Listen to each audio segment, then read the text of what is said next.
Hey, welcome back to the 55 Buick POS special build. Continuing on with Plan B, the 4.8 engine, and see if we can get some work on that and assembly on it. So when we left off at the last video, the 4.8 was torn down. Since then, after getting back from work, all I've really done with it is I have the pistons soaking in carburetor cleaner because they were seriously carboned up in the oil rings and such. I think I may have shown that on the previous video. And I need to get them cleaned up. Not to be beautiful, but at least so the rings are free and move around. The oil rings were really stuck into the pistons pretty good. The other thing I did was I hit the cylinders with a ball hone. I did not have the camera running at that time, but it's a pretty simple procedure. Basically just wiped out the cylinders, put some oil in them, and then put a little bit of oil on the ball hone, and then just stuck it in there with a drill. And I usually do like 20 passes up and down to freshen up the cylinders. It just gives it a new crosshatch. So I'll show you what that looks like.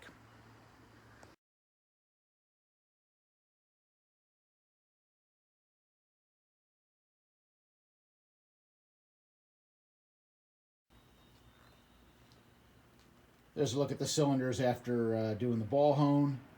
Basically, the ball hone just knocks the glaze off the cylinders, gives you a fresh crosshatch, even though I could see some crosshatch in the cylinders still there from original, which is pretty amazing.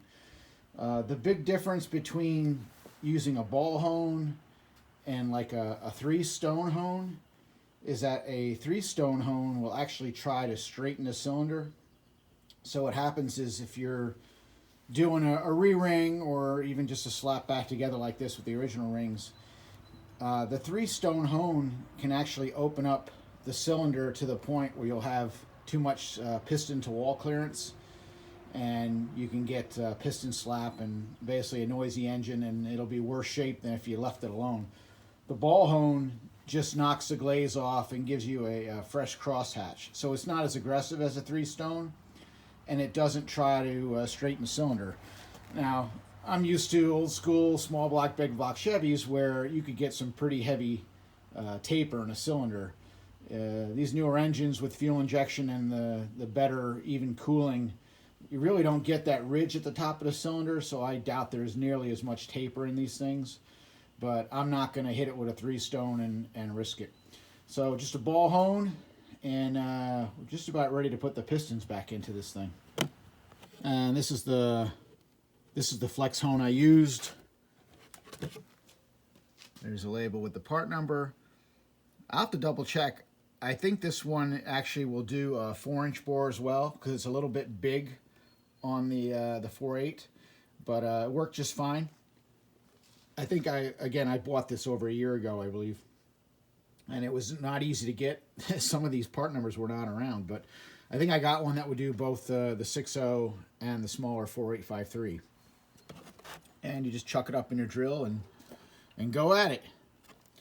Now I'll show you what the cylinders look like. I'm in the middle of putting the pistons back in the engine. If you're going to do this, get yourself one of those tapered ring compressors. They are the tool, let me tell you. They work really, really good. Anyway, what I wanted to show you was something I didn't know about, and look how dirty that carb cleaner is from pistons soaking in it. Like I said before, I think I said before, that the oil control rings on these pistons were like ridiculously carboned up. I mean, like, amazing.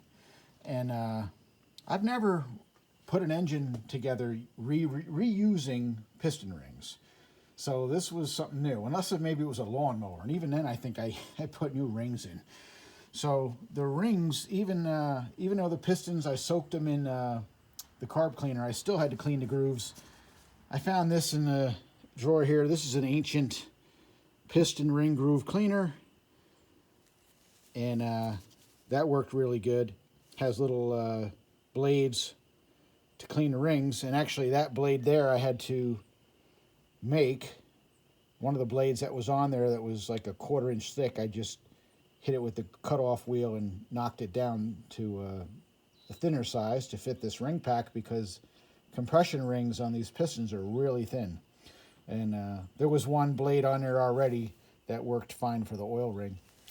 The oil ring groove, pin to piston. But look at this is the spacer ring for the oil control rings. That's supposed to look like, you know, wavy, I should say. All that black is carbon. So I soaked these in carb cleaner, and now I'm just going to take my X-Acto knife there, my cutoff knife, and start scraping all that out and try to get that back to normal. Never done that before, but again, I've never reused rings before. And there you go, after just a few minutes just scraping out the carbon. Oh, there's a spot I missed. So not 100%, but much, much better. Oil should be able to now get between the grooves, and the rings will work like they're supposed to.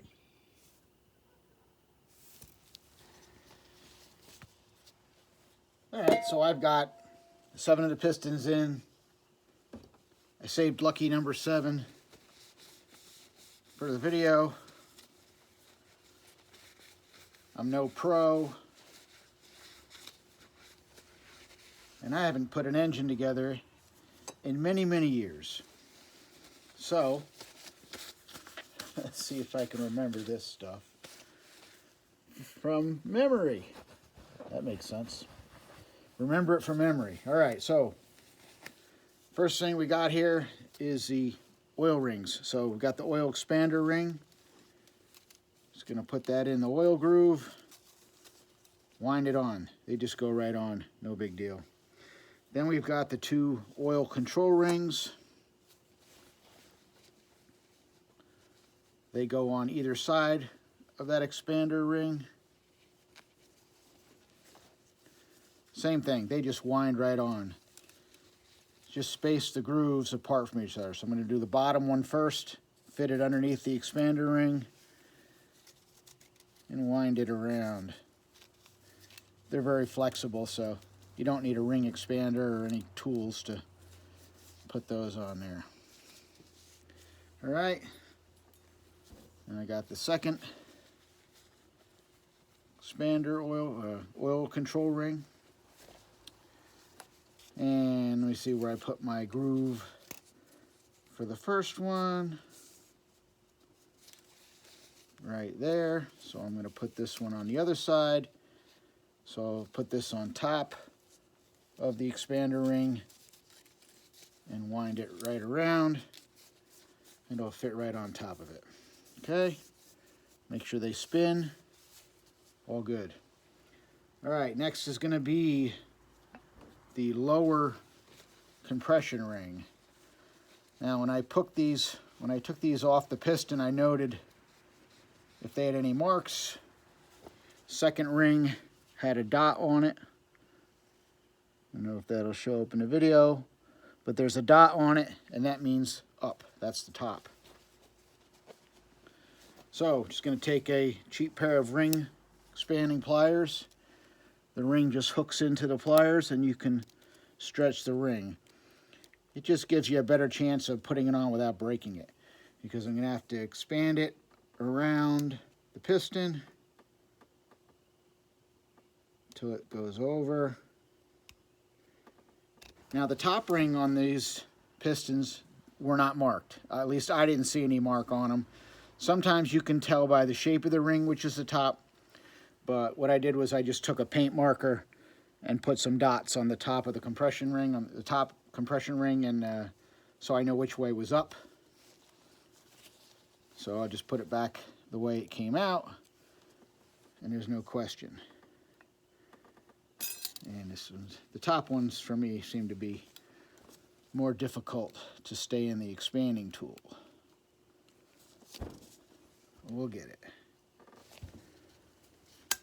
All right, we got it. So now the rings are on. Next thing to do, put the bottom bearing shell. So, get a clean rag here.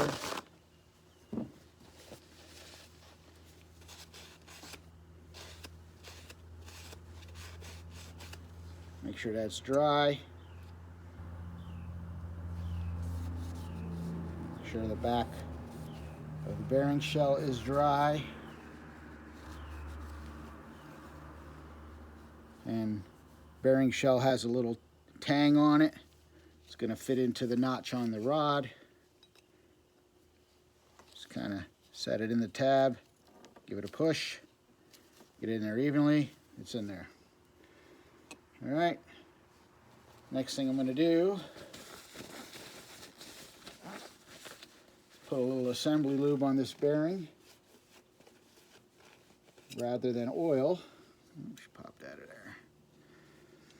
The reason for that is oil will drain away from wherever you put it, whereas assembly lube is ridiculously sticky and it won't go anywhere. So I'm going to put some, just a drop on the bearing. You see how sticky it is, and just move this around on the bearing. I'm not going all the way up to the edges. I'll stop a little bit back because I don't want to get it on the surface where the cap's gonna mate to the bottom half. Sit there. All right, now it's time to put it in the engine. All right, this will not be, this is not going to be the best video because of my angle, but I'm sorry. I'm in a time crunch today, so it's not going to be time to really set stuff up for much of a video. Basically, all I'm going to do is I'm going to dump some clean engine oil on this piston, wipe it around the rings, wipe it around the skirts, and then I'm going to set it inside my tapered ring compressor and then set it down into the cylinders. So first, let me get a little oil on my piston.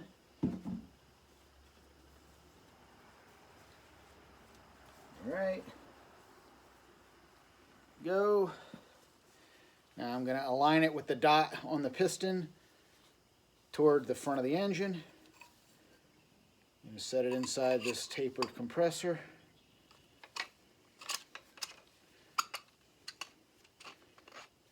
All right, and you can see the skirt coming through the compressor. Just going to set it on there. Now, unfortunately, you're not going to see this, but what I'm going to do is, as I'm tapping the piston down into the engine, I'm going to put my one finger on the connecting rod where the bearing is, not touching the bearing, but basically where the bolt hole is in the rod, just keeping my finger there so that the bearing shell can't fall out of the rod. So when I'm tapping this down, it just keeps things together, and I'm going to bring it down until it gets to the crank. And the crank I have rotated so the journal is all the way down. So it's the furthest out of the way. There's less of a chance of banging into it while I'm putting the piston into the engine. All right, so I got my finger on the, on the connecting rod there, and I got a piece of wood, wooden hammer, and I'm just going to tap this gently. I'm not going to beat the snot out of it. Just bring it down, a little at a time.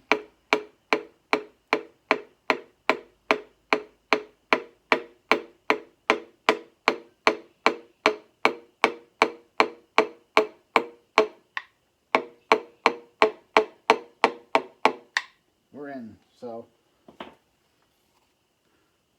and you just tap it a little at a time just to ensure that if something happened, a ring popped out for some crazy reason, that you didn't break your ring and you caught it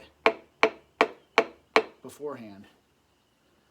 All right, so I'm going to bring this all the way down.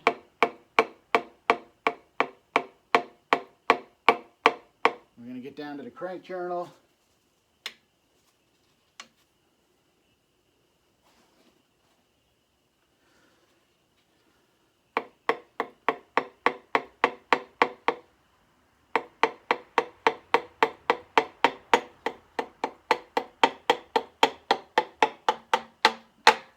Solid thud, you're there. All right, so all the pistons are in, connecting rods are in, but are not torqued yet. All I did was put them in, snugged up the bolts, and just got the pistons in because I am short on time today. The bottom half of the rod, I did exactly like the top. Clean it, clean the back of the bearing shell that's going in, put the bearing shell in, put some assembly lube on it, and put it on. Don't have to mark these LS rods like the old small and big block Chevy because they're the cracked cap and they only go together one way. They're real obvious how they mount, so you can't mix them up, at least the way you mount them. You can still mix them up from rod to rod and they wouldn't fit very nice, but that's that. So anyway, that's in, and that will be it for the moment. Next thing will be to torque these rods and continue assembly.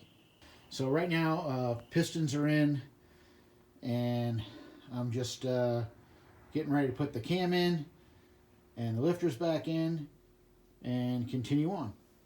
This cam here, this is supposed to be like an Elgin 1839 that I bought off Amazon, and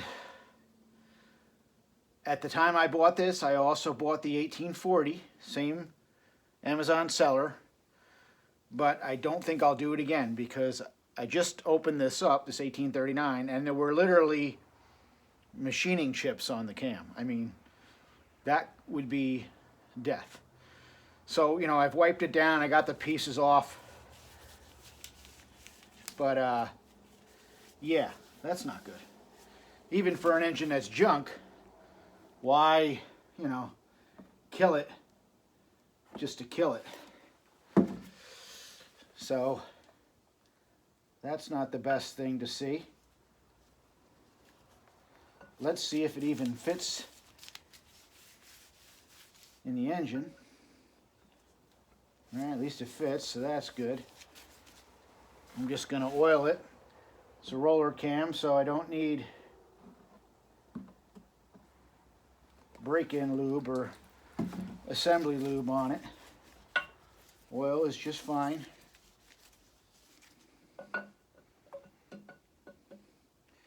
And I'm going to get to the point here where I'm going to need to put bolts in it.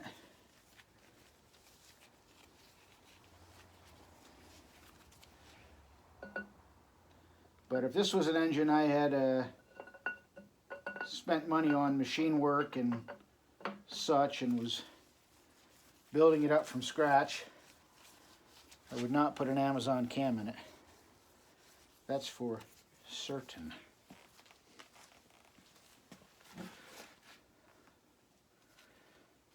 But I guess this is a bit of an experiment. And we'll see what happens. It's kind of too bad because, I mean, the cam was packaged very well. It was wrapped multiple times. You know, it was oiled and it was in plastic and wrapped up tight, and so it wouldn't rust. It just, you know, you can't have machining chips on a cam. That's just not acceptable.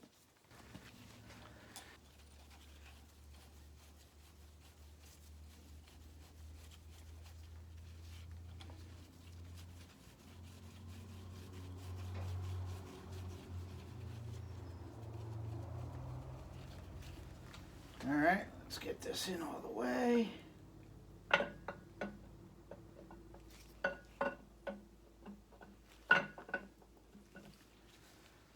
we go. Cam's in. So we'll see if this engine survives with this cam. I don't even know, you know, if it's truly what it's supposed to be. At least it's straight and it turns okay, so that's goodness. But you know, I've seen some things online where they've tested some of these cams and they were not even what they were supposed to be. So again, it's a risk, but I don't care about this engine, so we'll see what happens. All right, next thing to go on is going to be the cam plate. I got a new one. More stuff made overseas. I really don't know if I trust it. The seal is above the surface. But, yeah, and I don't know. It's not the same as it used to be when you bought parts. I don't know about the quality of this stuff anymore. Unless you buy maybe directly from GM. I don't know. Anyway, I'm reusing the bolts because the new plate came with bolts, but I don't trust them. Not at all.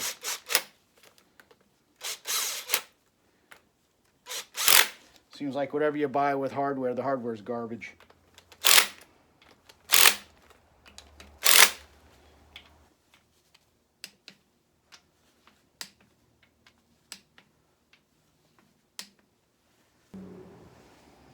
All right, so cam plate torque was 18 foot-pounds. I just wanted to see how close my impact gun was, and that's fine. I'm going to put the chain back on. Yes, I'm reusing my original chain. Didn't seem like it was that worn out. And again, I don't care about this engine. If this engine was a new fresh build or something I cared about, I would definitely replace this timing chain. But again, I'm going to see how it goes here. See if we can get it on there. I have the crank pulley with the timing mark straight up at 12 o'clock.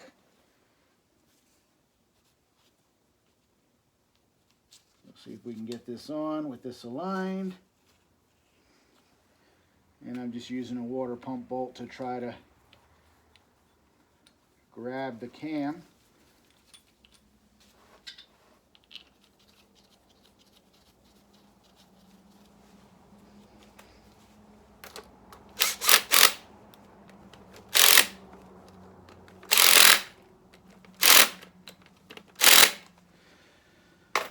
No, I did not put Loctite on the bolts. I've never Loctited a cam in my life. I've never had a timing gear come loose. So that looks good. Got a little bit, but not terrible on the chain. That's normal. Spin it over, make sure the timing mark's still aligned.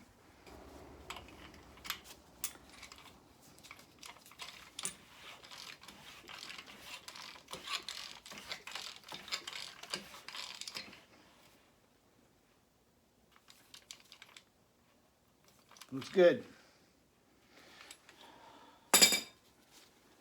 That'll do.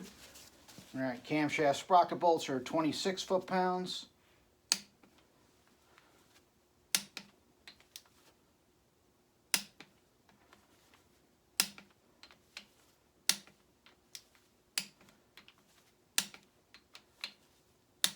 All right, that's good.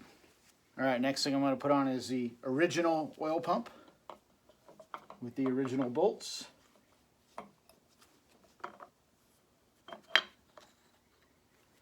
Because, like I said, it's just a beat motor, and we're just going to see if we can have some fun with it.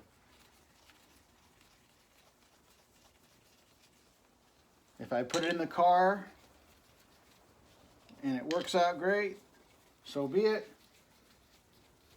If it explodes in 10 miles, oh well. I guess that's just the way it goes then. Now, one thing I want to do with this is I've seen or read that you have to shim the pump, that you don't have to shim the pump when you put it in. What I want to find out is if we really need to or not. What I'm going to do is take the front cover off and use a feeler gauge and see if the feeler gauge will fit all the way around the area between the gears. And if it does, I'm good to go. All right, so let's take the cover off this pump.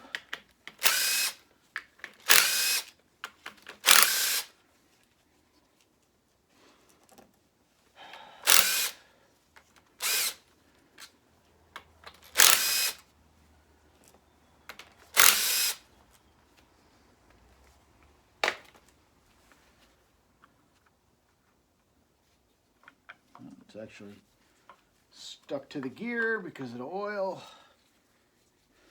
Gears came right out with it.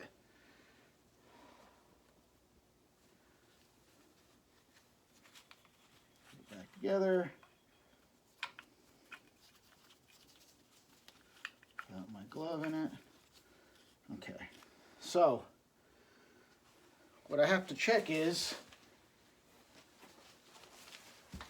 there's a gap between the housing and the outer gear there. I believe that's how it works. Let me see if I can get any shims in there. Looking at this, there is almost no clearance. Like, I don't even know how thin of a shim I could get in there. But I can say that there is clearance. I mean, I can move the outer gear without any issue. So there is clearance. So it's not like the outer gear is gonna hang up or be wedged or anything. And I just shot the pump in there right as is. But the spacing on it is so tight.